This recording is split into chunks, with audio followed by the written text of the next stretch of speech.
to get the party started. So, hello everyone. My name is Stephanie Watts, and I am the founder of the B-Roll Black Cinema Club. For anyone who's not familiar with me or familiar with the club, we are literally just a film club. We meet up every month since 2017. Took a little break in 2018 to support independent Black filmmakers. So, there's been so much controversy about there's not enough Black films. There's no Black films that do this, and there's no Black films that do that. But there's such a wide breadth of films from across African diaspora. And the goal of this film club is to not only introduce people to films, but filmmakers they can follow and support. So with that, I'm going to bring the two filmmakers we're amplifying today, which I'm super, super, super excited about. So first up, we have Lande Yoosuf. And Hi. next we have Ifeanyi Awachie. I'm so, so, so excited. Y'all, let me tell you, first of all, everyone that's watching, this is an interactive experience. So y'all need to be yelling and screaming in the comments. I want to hear cheering. I want to see emojis. We are Black people. We are loud. We're celebratory. So don't be coming in here acting shy. Call and response. Period. Okay. Facts. Shout out to Focus, always showing love. So yes, please, y'all, feel free to cut up because this is that's the kind of situation this is. So before we launch into nerding out on your films, watching your films, talking about your novel, I just would love if you two could introduce yourselves. Okay, sure. I'll go first. My name is Lande Yoosuf, born and bred Brooklyn girl. I'm from Flatbush. Worked in reality TV and docuseries and things like that for about 12, 13 years full time, doing casting, production, and development, and did not really enjoy it after a while and decided to transition into film. I have since written 2 shorts and directed 3. The second short is what we're going to watch today, Second Generation Wedding, and I adapted it into my debut novel, which I released in November, entitled Kofo. And hopefully that book will get optioned to be a movie or miniseries. And I'm also a co-founder of Black Film Space, a beloved friend of B-Roll Black Cinema Club. Hi, thanks for coming today. Shout out to Black Film Space, which we'll definitely talk about a little more after in the Q&A. Yeah. Yes. Oh, amazing to be with you, Lande. And I'm Ifeanyi. Yes. No, I've been looking forward to this. So I'm Ifeanyi. I'm a writer, curator, and filmmaker. I come to film through writing, which I think we'll get into a little bit later in the conversation. I have also worked in curating in contemporary art, and years ago I founded a contemporary African arts festival. And in all of these things, my goal is really the same. I'm really trying to make space for the contemporary African experience, or contemporary African experiences, because our experiences are plural, okay, not a monolith. And also specifically the diasporic experience. I've become much more interested in really focusing on the experiences of those of us who are rooted on the continent and have recent links to the continent, but are very much here and present in the US, in the UK, where I lived and worked for a while, in the Caribbean, elsewhere here in diaspora. Our experience is so valid and so multifaceted and so underexplored, at least in the mainstream. So I'm especially excited to be in conversation with Lande, who's also doing this kind of work. And I just want to thank Stephanie for bringing us together, and to thank some of my loved ones who are in the chat and with us today, including one of the mother of one of the actors in my film, Venetia Smith, who plays the president in my film, as you all will see shortly. Her mother is on with us. So I just want to give Kiki's 89 a shout out. I love when the moms pull up because they want to know who their child is. They want to cheer for my baby. Yes. I love it. Well, so even though this is our usual kind of monthly virtual screening that we do either every month or every other month, depends on, life. This one is particularly special because we're really kind of celebrating a novel, and not necessarily a film, but using film as the kind of, portal to amplifying Lande's book. So if you could share a little bit about Kofo and like how you came to it. I know the film came first, then the book. So I would love to hear that story from you. Sure. So I wrote Second Generation Wedding. I knew I wanted to make it into a feature film.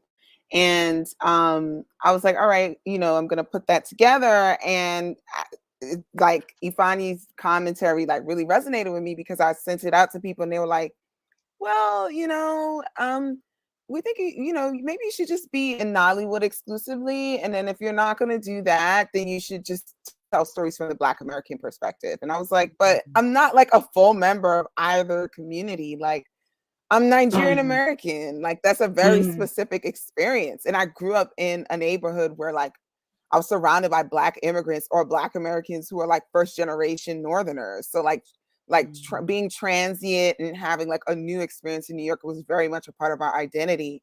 And I want to explore that in cinema and television. And it was like it mm, wasn't clicking for people in Hollywood. I said, you know what? I'm gonna write a book. Fuck that. So mm, part of my language. And I knew I was gonna write the book, but I kind of like stalled because I was nervous because I never wrote a book before. And then I saw an attorney online on YouTube, and he was talking about the importance of owning your IP, right? Like if you have a project, making sure that you express it in your to whatever capacity you can in every format available. So if you make a short and you want to make a comic book out of it, write the comic book before you sell it as a television show so that you can always have like some level of ownership over the project's, intellectual property. mm. And then I like woke up in the middle of the night, like 2 days later, two nights later, 2 nights later, and I was like, I gotta write a book. And then I just did it, and I wrote it. Mm. I started last fall, and then I released it in November. I published it independently. It's going really well, and Yes. this is part of our tour, this event. So thank you for having me today. Yeah, I'm going to be going on tour nationally and internationally to discuss the book and the themes in the book. And the book is about a Nigerian American woman whose family basically unravels after she meets her Nigerian British fiance. And the book is about like pretty much everything that Black families go through, like identity, Mm, race, sexism, patriarchy, mother-daughter dynamics, mm. sibling rivalry, Yes. assimilation, corporate America, all that stuff, all the things that we kind of like ruminate on as Black folks, particularly when it comes to like our growth and self-actualization. So yeah. Mm. Well, first, I Yeah. want to shout you out for just doing so much independently, because a lot of people Thank also were like, you. well, I'm going to wait until, I can get a Hmm. book deal, or I'm going to wait Yeah. until, whoever will pick up my short film. So I just want to shout you out for just having the fortitude to even do that. And you said you started Thank the book you. in the fall of last year, of 2021, and it came out in November of 2022. Like, Lande, what?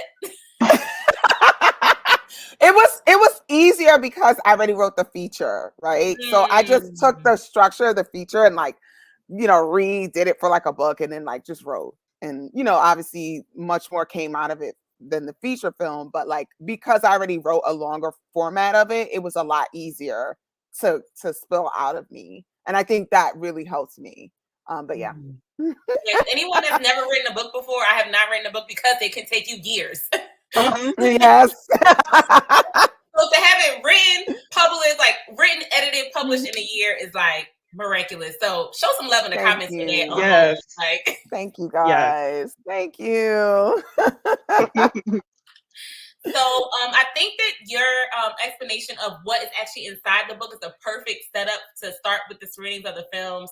I mean, I guess y'all will connect the dots after you see both films, but when I met with Lande's team to talk about supporting the tour, I was like, oh my God, there's this film we have to show with it. And that film was Ifeanyi's This Thing Is Not For You. We talked about this yesterday in our little check-in, but family dynamic stories are like evergreen. But these two films have two conversations that I think are very particular, not only to the Black experience, but definitely to a Nigerian-American experience. And so I'm super, super, super excited to present to you all the first film of today. This Thing Is Not For You by Ifeanyi Awachie. Now, listen, y'all, my tech be a little shady, so don't look at me crazy. I'm going to try my best to get this tech right. But yes, this is This Thing Is Not For You.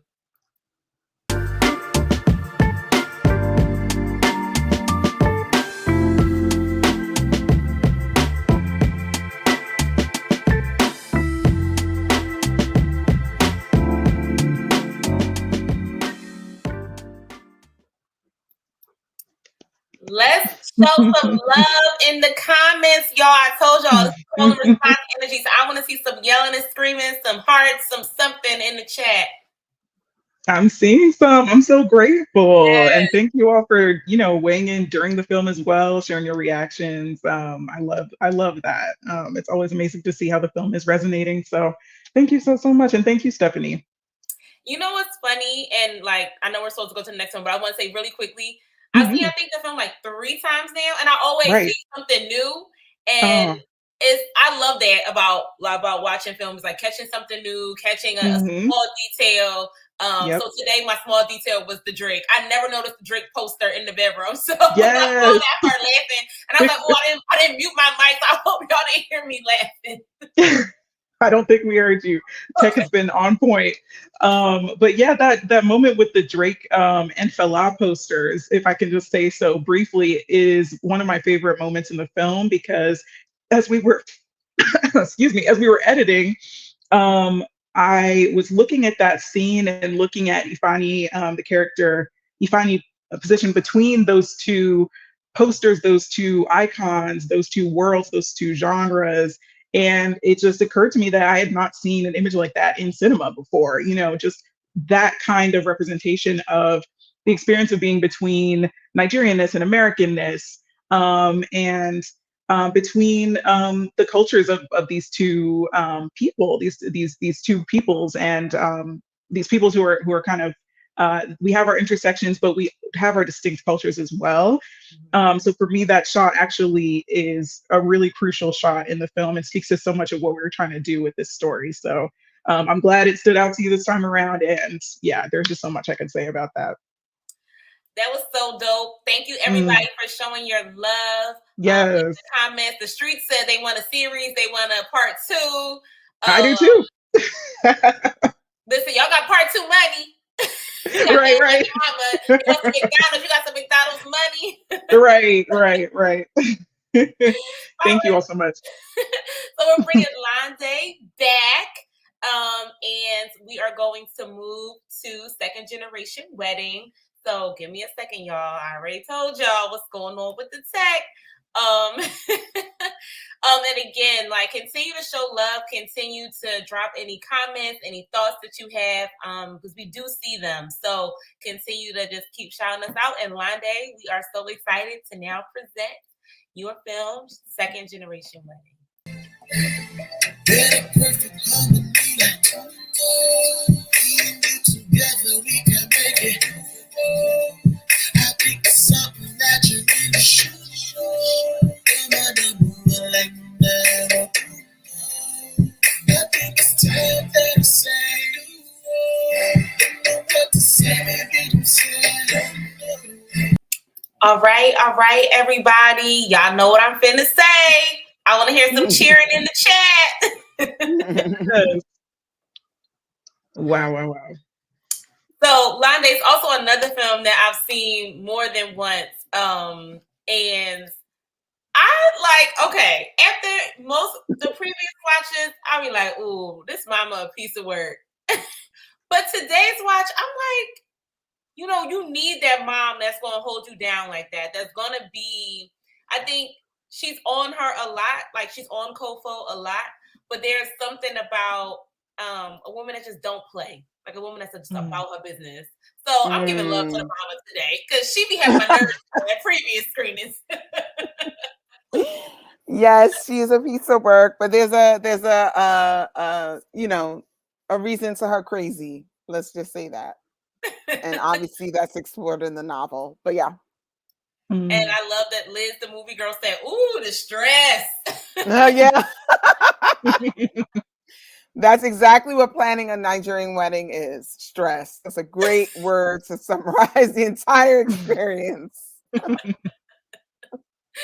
Well, again, I'm just so excited to be in conversation with both of you all. And again, excited for all of you that came out today to kick it with us. So let's get the convo started. So we've already talked a little bit about how the novel came about. But I'm also wondering, as you were ruminating, Lande, on the story of Second Generation Wedding, what was it about this particular scene or part of the story that you wanted to pull out and make a film? When I was like structuring the feature length project, I was like, I want this scene because it shows what's motivating like the entire plot. It was essentially like the end of Act 1, and it kind of encapsulated a lot of detail within the larger framework of the story into this scene. which is why I decided to go with it. And I knew that a lot of Nigerian Americans would relate to it as well. Like I mean, I know so many people who went through this process, and all kinds of things were unveiled about their family that they didn't know about, right? It's kind of like, Black Americans, like they always say, oh, you go to the funeral and you find out your pops had another family. You know what I'm saying? Like, your uncle, your grandpa, like it's the same sort of concept. Like weddings kind of drudge up those hidden family secrets, because there's a lot of, especially in Yoruba culture. Ifeanyi is Igbo. There's a lot of similarities, but particularly with Yorubas, like, hierarchy is big. Oh, who's going to sit at the big table? Which auntie, grandma, mom, and this and that, right? And if you don't know your entire family structure, things like weddings will enlighten you, I'll say, where you have to like recalibrate how you view your entire family. Yeah, so it's I that's why I decided to go with this scene. And we also meet like most of the core cast, or people who are involved in the story as well. So well, also a really big part of filmmaking is the community that makes the film. And so I love credits. I'm one of those people back in the days when I would get an album or a CD and I would look to see who was a part of making it. And I love seeing Reggie Williams' name. Yes. So shout out to Reggie. I want to just share for folks who don't know about Black Film Space and, this incredible organization that you and Reggie have built. Thank you. Yeah, so Black Film Space came when I started to work in the film industry. And I was like, well, I mean, I know there's a lot of people in LA, but like, where are the people in New York? I feel like they're all hiding in caves or something. So, Reggie, I was like, all right, let's do like a happy hour.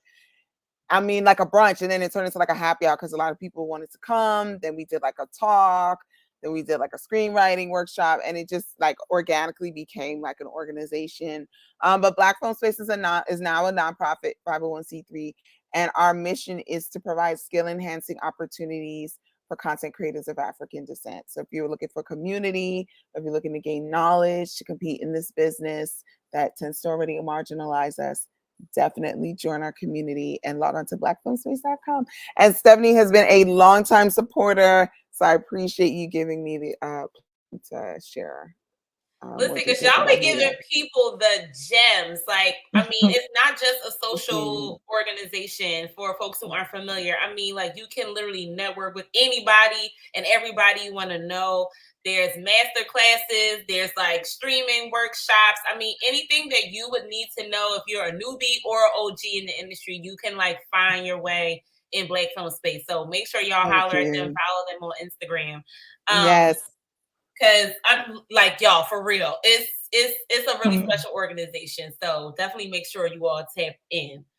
So last month we amplified Ghanaian American experiences via Ampe, Leaping to the Sky, Black Girl, and shout outs to anybody that came through. And today we're talking about Nigerian American narratives. And so I kind of wanted to talk about the kind of cultural relevance in your storytelling, and how telling specifically Nigerian American stories, like why they're important and how the nuance kind of adds a richness to the stories that we watch today. Anybody can take it. Okay. I'm thinking about that. I feel like, kind of like what I said before earlier, like I straddle between two different identities. Outside in the world, I function as an American, primarily, people presume I'm Black American. People tell me I don't look African, whatever that means. And, I get that. Not as much these days, but, growing up, that was like a big thing people would say in the 90s or whatever. So I function primarily from an American perspective or a Caribbean perspective, because that was the majority of my social circle. Even though I knew I was Nigerian, I didn't feel conflicted about it, but I just knew like, all right, like that's not an aspect of myself that people are familiar with, so I'm not going to go out of my way to share. But then when I got home, I had two Nigerian Yoruba Muslim parents. Like that was my household. So I don't know. I just feel like that's an aspect of American upbringing that isn't really highlighted from the Black perspective in film and television. And I really don't know why, because Hollywood has done it with Asians, Latinos, and every other like brown community except for ours. And I think that the Black community and as a whole is really interested in learning all of the like different aspects of who we are and what makes us, you know, such a rich, varied, and you know, interesting mix of people from a racial standpoint. And there's a lot of parallels, right? Like, okay, you may not Mhm. relate to the fabric story in my film if you're from the diaspora, but I'm sure you can relate to like your mom being a pain in the ass and being too strict. Like that's a universal Black experience, right?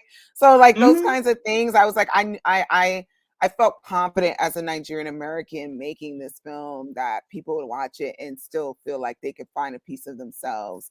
And again, like I said, even more so in the novel, you know, my Caribbean friends were reading it and they were calling like, yo, oh my God, I can't believe you made this like reference, you know.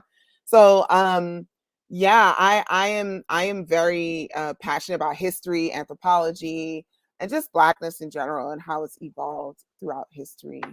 So my films kind of explore that from a contemporary perspective. Yeah. And I'm crying because Liz in the comments said that fabric debate triggered. Yes. No, seriously. Ifeanyi. Yes. Oh, so much of what you just said resonated so much, Lande. And I do want to shout out, efforts like Yvonne Orji's First Gen, which hasn't Yeah. quite gotten off the ground yet, but years ago when I think she released a trailer for that show, I thought, okay, finally we are going to get our first gen story, our Right. immigrant experience on screen. And actually, that film is the reason that we were able to cast the mother character in our film.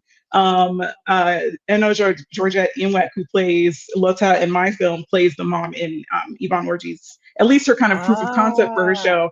So, but we shouldn't only have one example to point to when we talk about right. Nigerian American representation, right? So, your film is filling that space, and your work, your novel is filling that space. My film is trying to do that too. And I think with my film, what inspired it was this question of reparations. I don't know if anyone remembers, I feel like reparations is more of a buzzword these days, and it's a bit where it's a concept we're a little bit more comfortable with, and we talk about it more, and it's seeped into popular culture. But I remember when Ta-Nehisi Coates wrote his Atlantic article making the case for reparations, it felt very controversial to talk about this idea of paying Black Americans back what they're owed for having built this country. And I remember engaging with that piece and asking, well, where do I fit in this, And that, kind of led to the inspiration for the film. And, conversations with my family, of course, inspired the film, and countless experiences that I've had growing up, and going to university and just living and cultivating family relationships and cultivating a sense of self obviously also inspired the film. But I think what our stories do is they speak to the fullness and the richness of Blackness in the US. And of course, Blackness extends beyond the States as well. I mean, I think there's so many untold stories about Blackness in the UK, et cetera. But I think that our stories attest to the fact that there are so many experiences within being Black in this country. And they just try to speak to certain aspects of these specific Igbo American, Yoruba American experiences. And I'm really passionate about telling these kinds of stories because particularly for me, it's about beauty. Like I see so much beauty in Nigerian culture, and specifically, of course, I know about Igbo culture, and I wanted to share. In addition to the kind of core story and the questions it raises, I wanted to share a bit about our food. The film opens with Lota cooking, and I wanted to share about our clothes. So much thought went into the costume design and the graduation look and that Ankara print, and the language. I noticed that in both of our films, we chose to use subtitles for the Igbo and Yoruba Yes. that's spoken. And I was really thinking about specifically Igbo people who don't speak Igbo. That's a huge thing. So I was thinking of people in, particularly my kind of community in this country who, we never learned or we weren't taught, and wanting to include them. And I think the subtitles almost have like a didactic function in that way as well. And then I also wanted other Black people to be included in those parts of the dialogue. And so I wanted to speak to our communities and say, this film is for you first and foremost. So we are going to include this language, but I wanted to also broaden it to the rest of the diaspora as well. And I'm hoping that in the feature, we'll be able to explore the music a little bit more, as well as, of course, like the eclectic music taste and the eclectic cultural references that these characters have and that we have as Nigerian Americans. But yeah, there's just so much beauty in that. And so I think that was hugely important to me and a huge part of what I wanted to kind of capture on screen. And I think that's what makes me personally super excited about short films, is because the ease of making short films in this day and time is like so great that we can get these stories all the time now, and we can like just find these films. Like, I know for me, Right. I'm a quality TV joint. I'm always on there finding some shorts about, Yes. some kid in Burundi, and I'm just like, oh, this is great. You know what I mean? And so, especially shout out to New York African Film Festival as well, which is how we know each other. Ifeanyi, and just being able to be exposed to continental African culture, as well as everyone that's now here in the States, and how that looks, and how that how to kind of, as you were talking about with the Drake poster, right? How do you kind of do that double consciousness, right? That's Boys, right? Talks about that double consciousness. And I think that the ease of making film has been able to expose me in a lot of ways. I grew up Pan-African, but Pan-African is very different than actually being exposed to African and African-American people. So, I've learned so much through film, so both films are definitely steeped in family dynamics. Fathers having a really big, I guess the turning point of the stories are very much rooted in what the fathers got going on. And Ifeanyi, outside of, like you said, being a filmmaker, you're also a writer. And I wanted to talk a little bit about a poem that you wrote called "Me and My Dad Dancing to Yes. Love." And just, you don't have to like, if I'm putting you on the spot, you don't have to like spit it for us or nothing.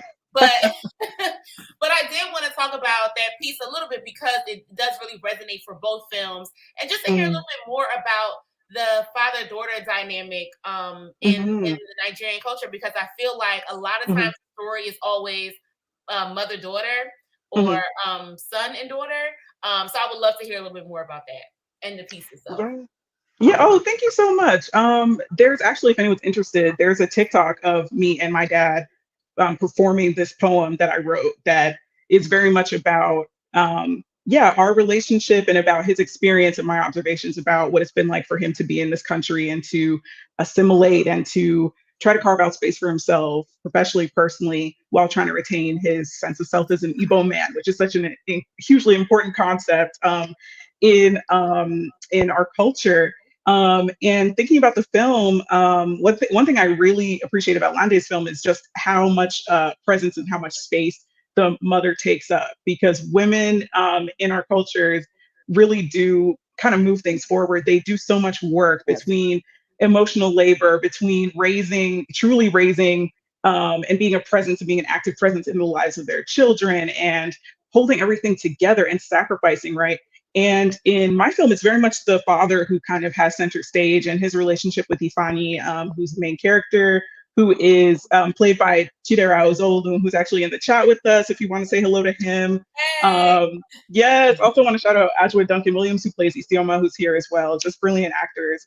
The dynamic between Ifeanyi and Zeke, or Zikora-Chukwu, who is the dad in my film, is huge. And when we were shooting that pivotal kitchen scene, I remember we cut, and everyone in the room kind of let out this like burst into laughter, but it was this laughter of relief and almost like nervous laughter, because we were recreating such a real dynamic. And I believe one of the actors said, I felt like I was speaking to my dad, just in the way that we tried to capture, this kind of clash of respect for elders that's ingrained in you as an Igbo child, and also kind of this sense of dignity that you have as an Igbo man, and the sense that you are the head of the household, and that what you say goes no matter what. All of that kind of collides in that scene, and Ifeanyi and Zeke working things out. And finally coming to a resolution is what kind of pushes the story forward. I'm minimizing Isioma's role though, because she really brings in things that Ifeanyi overlooks, for example, in her final monologue. But yeah, that father-son relationship is really key, and it's interesting because I do have to give Chidera credit, because when I wrote, in the way that I wrote the script, of course, I'm writing this character as an eldest Igbo daughter. And when Chidera then brought the script to life, he was able to kind of infuse it with a little more fire and a little more kind of boldness that, you know, as a son, you know, one would be able to have and to exercise with your father. And so I kind of had to defer to him in that way. And he kind of expanded the character and kind of the vision that I had in mind for the character. And we had a moment of coming together where I said, okay, as a daughter, I am envisioning that this is how far you can go as a child when you're speaking to your Igbo parent. But actually, as a son, he was able to draw from his experience and say, no, actually, I can raise my voice a little bit. I can have a bit more of a say. So those nuances of like the relationship of like an Igbo daughter versus Igbo son really came out. But I was really interested in portraying a son in particular, because that, being the eldest daughter in my own family, the specter of like the first son and the son that everybody covets in Nigerian culture is so real. And so I really wanted to explore that and see what it would be like for that character to kind of come forward. And yeah, the rest is history. Yeah, and thank you for sharing that. And Lande, in your film, just thinking about, just going back to This Thing Is Not For You, Isioma's power was very like upfront. Like she was very clear on what she wanted for her life and would assert it. Whereas Kofo, in your film, she was a bit more reserved while still very clear on what she wanted for herself. And so I wanted to hear from you a little bit about juggling that dynamic of being very, I can't think of the word I want to use, but pushing against, we talked about the father pushing against, the son pushing up against the father, of the daughter pushing up against the mother, who's very strong in her own way, but also has to defer. So I would love to hear a little bit more about that. Sure. I wanted to show how patriarchy strains relationships between mothers and daughters, right? Because they're both vying for approval, attention, and to a degree adoration from the father. And he's not even present, but he is impacting every single member of that film. I mean, everyone in the film is impacted by his actions. The mom is clear on that, and, you know, to a degree resents his ability to do that, despite not being physically present. And, you know, obviously the mother's going to feel like, well, I've done more, right? I've been more of a presence, yet here my daughter is receiving me as an antagonist when I've done everything to hold this family together. So it's kind of like a mix of emotions, right? She wants to protect her daughter, but she also resents her at the same time, because she's not really getting the full scope of the situation because it's her dad. And this happens a lot in, you know, in African families where the wives tend to have to put up with a lot of stuff from their spouses. And they're like kind of contending with wanting to expose that, but also not putting their children in a position where they resent the patriarch of the family. So that's why I made the mom the way she is, and the way that the daughter was responding to her. Because obviously, like Ifeanyi said, like, you still have to show respect and deference, but you could tell that that was the word I was reaching for. Yeah. You can tell there's definitely like a strained relationship between the two of them, and like everyone's kind of like tiptoeing and walking on eggshells around her. And even the fiance says, you know how these people are, like, you know, they speak freely in private, but like, you know. And I remember somebody was like, why would you use that word, these people? I was like, I mean, yeah, it was disrespectful, but, you know, it's a movie, I'm trying to like make a point. But anyway, you know, that dialogue is making a point that they, in private, they clearly are communicating about how Kofa really feels, but she can't do that in the presence of her mother.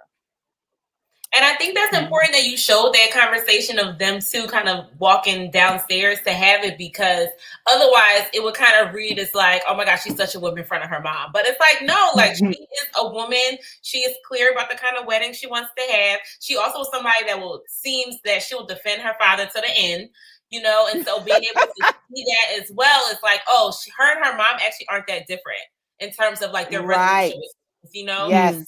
Exactly. So that was a very, very important scene. And I just want to read a comment that's in the chat from Josie Ash. I love the scene that shows Zeke's vulnerability. It's something I haven't really seen Nigerian fathers represented that way in a lot of movies.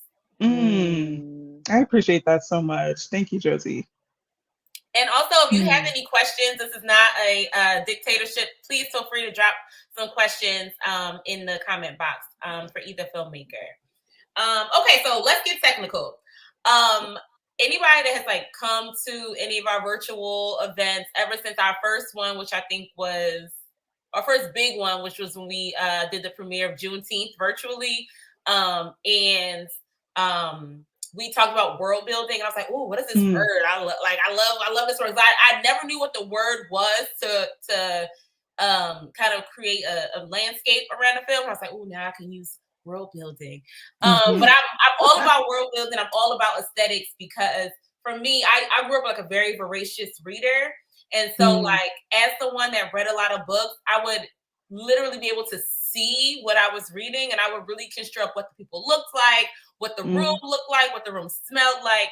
And so I've always been a very like aesthetic kind of person. And so I think that's why I love film so much now. Is because I'm like, oh, now I can see and smell. I can actually see and smell these things that, you know, just previously were just words. But with your films, I loved how the lighting was done. Like for these to be very kind of heavy topics, the films felt like airy. Something about it didn't feel, because of the light, the softness of the lighting.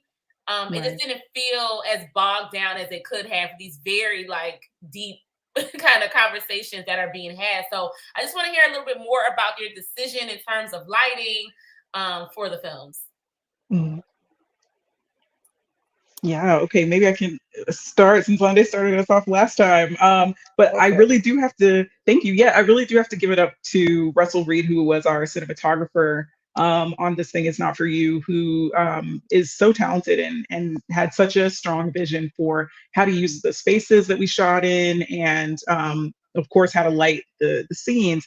And that's very much his style, is a kind of handheld camera, realist and yet soft kind of style and look and feel. And for me, the relationship between that and kind of the narrative and the meaning that we were trying to convey, and my own writing, it has to do with everydayness and just this feeling that that I haven't seen everyday Nigerian-American life being portrayed. And I think that softness kind of just it kind of gently invites you into these intimate spaces, these home spaces.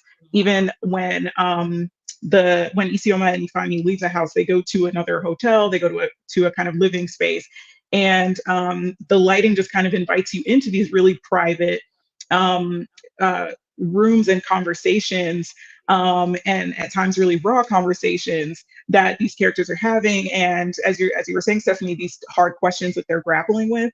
It makes it for me, it helps the film to feel like, you know, a slice of life, a moment that we're eavesdropping on and kind of watching from the position of a fly on the wall as an audience. And so I love the kind of quietness of the sets and the look of the film, and the as you say, like the soft lighting, the use of natural light. I think all of that really amplifies the feeling that these are just everyday Black people, but this is just a story that we haven't seen yet, and it's a narrative we haven't explored yet. But you know, you're welcome here. I love it.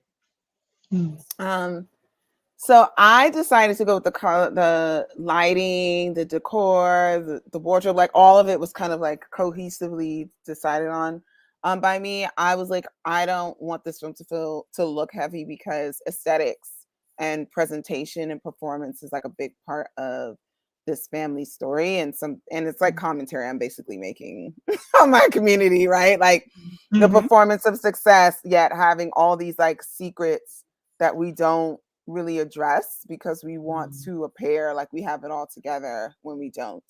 And that's part of why like I show them, getting ready and putting on her wig, and he's wearing like this luxury watch and the cologne, like all these things kind of play into I need to appear and look successful according to like the Western narratives. I need to be able to present an image where my mom and dad can brag about who I'm getting married to or where I'm going to school and where I'm working. That's why the mom was talking about, oh, every outlet is covering this wedding. There's no way in hell we're going to do this without your father.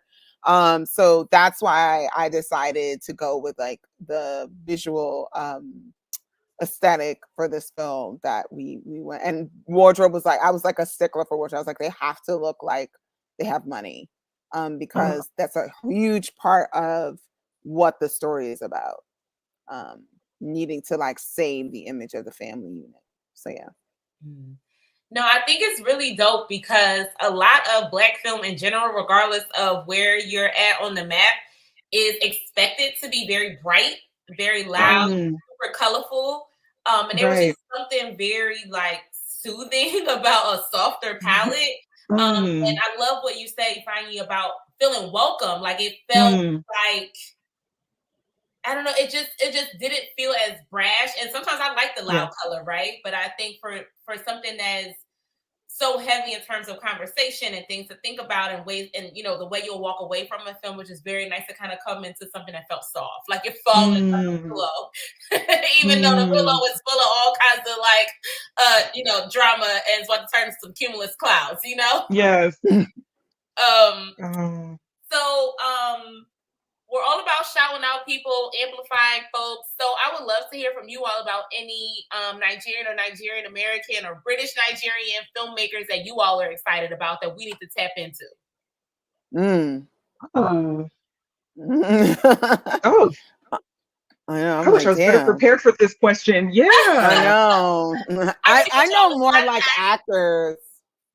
Anyone that's in the industry that we need to tap into, because I was having a conversation. Oh, we were talking on the my IG live the other day about like hood films, and like I was just making it very clear that like hood films are my first introduction to independent films, so I'm always going to shout them out. And someone DM'd me and was like, I feel the same kind of like heart for Nollywood films. And we had this kind of whole conversation about like classism in filmmaking, yada yada yada yada, and how now we kind of amplify these like artsy fartsy kind of filmmakers, but how we see those as the only sort of quality, exactly. Yeah.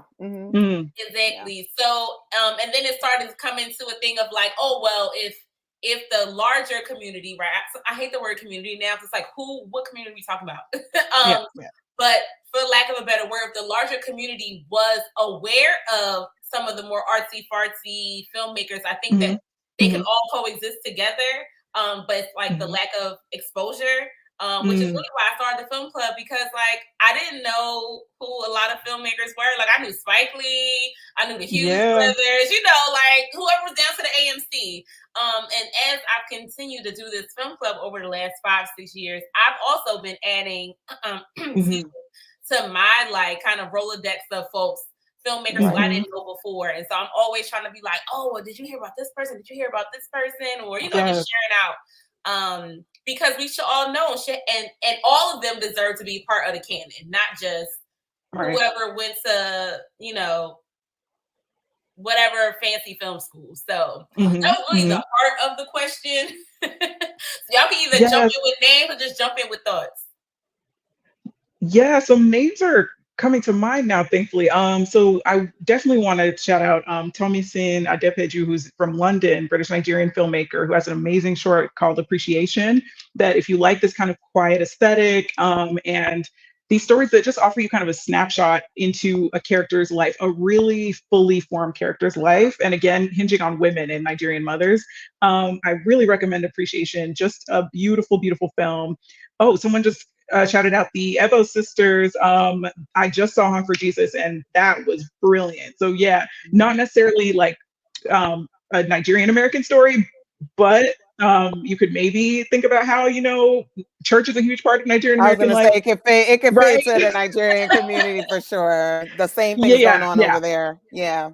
Yeah, Yeah. and they are, Nigerian American sisters. So I'm really excited about their work as well. A dear friend of mine, Ifeanyi Awachie, who Stephanie knows as well, is completing her MFA at NYU and has a few beautiful shorts that have been making the festival rounds. For example, Two or More. If you get a chance to see that film, again, mother daughter, grandmother daughter, sister, sister and aunt and niece relationships are kind of being explored in that film. And just to kind of speak to kind of the Nigerian film industry, I wouldn't classify it as Nollywood, but a Nigerian film that I think is really one of my favorites is Genevieve and Najee's Lionheart. It's on Netflix, and Genevieve and Najee, is I'm sure Lande knows, potentially Stephanie Yeah. and others will know, is like the Nigerian actress. She's Igbo. She's been in the industry forever, but her directorial debut, Lionheart, is again for me such like a quietly dignified story of an Igbo family in Igbo land in southeastern Nigeria. Yes, an icon, Liz. Thank you. And so I would recommend that for anyone who wants to kind of get into Nigerian film. And then lastly, I still haven't seen it, but the film Eimofe. Oh my God, I I love was that film about to so mention much. that. I was Okay, gonna take it mention away. that. Take it away. Yeah, I thought that was a fantastic film. Now the name of the Mhm. filmmakers are escaping me, so shame on me. I should know this, but they're twin brothers. They're Igbo, Yes. actually. Yes. But the film was amazing. It's currently on HBO Max. Mm. And to kind of extend what you were saying, if I had to go to Nollywood, definitely Kunle Afolayan. He's like one of the Mhm. bigger Nigerian iconic filmmakers, and he's pushing the envelope, talking about topics that Nigerians kind of shy away from, which is exactly what I want to do. Mhm. So, so I'm certainly inspired by his work. Then there's the director of Till. She's also Igbo Yeah. as well, Oh, I and didn't know Mhm. Clemens that. Chinonye Lee. Chukwu. Yes, yes. Mhm. So and I also really like a lot of stuff that Chiwetel Ejiofor is doing. He's kind of like Mhm. acting and directing, or acting and producing, and I think he's incredibly talented, and I'm a huge fan of his work. My longtime Mhm. celebrity crush as well. Yes. Yes, he is very handsome. Yes. Love Anthony. Okay, that's my man. But I also want to shout out like some other like general African filmmakers as well. Like I really Mm. like Nanny. Shout out to Mhm. Nikiatu Jusu. Yes. Atlantics on Mhm. Netflix. Yes. Blitz Ambassador. Like African Mhm. cinema is doing well right now. Yes. And I'm really excited to see like where things go and where things head. Mhm. Like I said, I cross my fingers and hope that there continues to be a space carved out for diasporic, like African diasporic stories, whether it's like the continental African perspective or Caribbean or Afro Latino. I'm really looking forward to seeing how we fit into the content creation space. It shows like Riches, that's currently on Yeah. Amazon Prime, Mhm. is making me feel optimistic about that. Even though it's set in Mm. Britain, it's not in Mhm. America. Even though the main Everybody on protagonist the is timeline has been loving it though. So I need to sit Uh-huh. me on a right. binge. But Yes. Yes. it's a good first step. I'm like, okay, all right. Yeah, Mhm. we get Yep. closer. So yeah. Yeah. And I just want to say I'm actually teaching because I'm doing a PhD in film at Tisch, and I'm going to be teaching a class on contemporary Yes. African and Black diasporic filmmaking next summer. We are Oh, definitely that's watching perfect. Nanny, yeah, and a lot of these films. So I'm trying to carve out that space in academia for these films, and I think I really feel compelled to also say Andrew Dosumu's name because Mother of George Yes. Oh my was God. was a reference point Oh. for our film. One of the few, Huge right? inspiration for me. And that's why I just hear myself like, why did Exactly. I remember him? Exactly. I was kind of I directed my wonderful producers who I'd love to talk more about to that film many times, to kind of say like this is just, you know, one representation that we can look to of Nigerian life in the US. We can look to the cinematography for inspiration. We've looked at the movie poster when we were making ours, so many things. Really, really important film. And again, that kind of quiet that the film embraces is so beautifully done. So really have to bring his name into this conversation. Facts. And his film about the hair wars in Detroit actually was one of our in-person meetups last year during African Film Festival at BAM. So definitely want to shout him out for sure. Also, Josie Ash is in the comments and said Ayuna High Life and everything Kunle Afolayan. So listen, everybody got homework to do. Right. So make sure you are writing these names down in the comments, and make sure that when this gets posted back to YouTube that you're jotting down the names if you didn't get them the first round. So as we wrap up, like before we kind of get to ways that we can continue to tap in with you all, Liz, the movie girl says she's trying to pull up to the class. What is going on? How much is it per credit? Yes, I mean, non-NYU students can take it. So if you're in school, look into that. And if you're not in school, DM me. Like, try to find me on Instagram. Let's figure something out.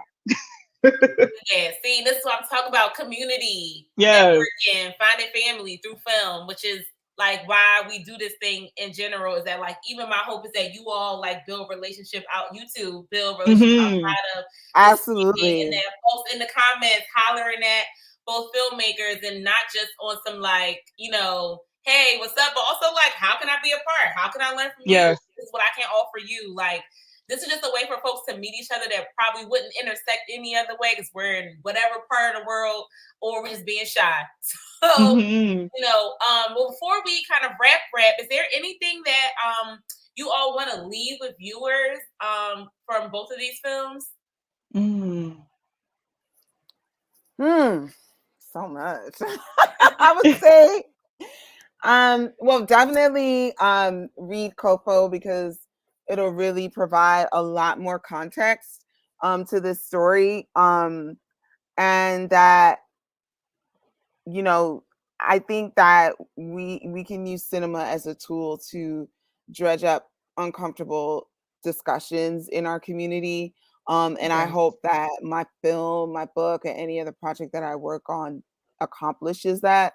And yeah, I just know that I feel very, very excited about utilizing my projects as a tool to generate discussion about a lot of different topics that, you know, I'm really interested in delving into on a communal level. So I hope that people join me in that journey.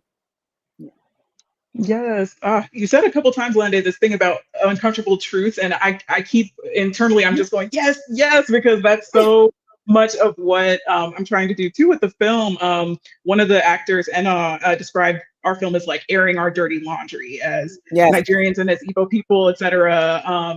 And I think that it's necessary to air this dirty laundry and discuss these taboos because how else are we going to get to know each other? I think that my film is really trying to say, like, if we have certain ideas about other Black people, like, why do we have those ideas? And how much truth is there to those ideas? And actually, are we really seeing all of us in our full complexity? And I'm really hoping that for people on all sides of the debate, all sides of the conversation, we can really ask ourselves, like, what ideas do I hold about other Black people?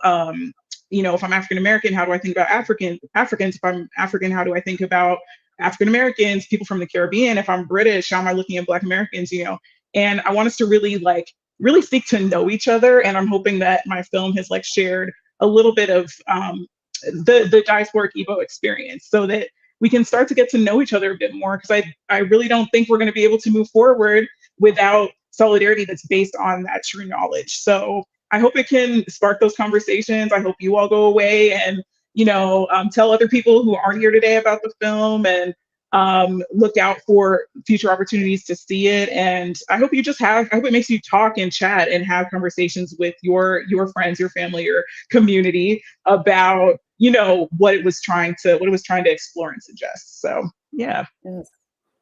And how can we continue to support you all? Because that's what the work of B-Roll Black Cinema Club is support and rallying support around Black filmmakers. So let us know. We can open our purse. We can share on social media. What you need us to do? We doing it.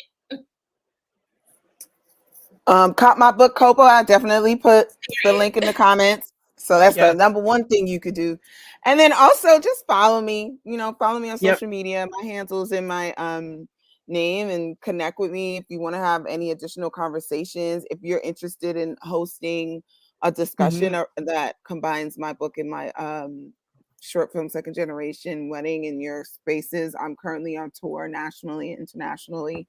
So I'm definitely interested in again just hitting the rounds and connecting with people. And I think that's kind of it. And follow Black Film Space. Yes.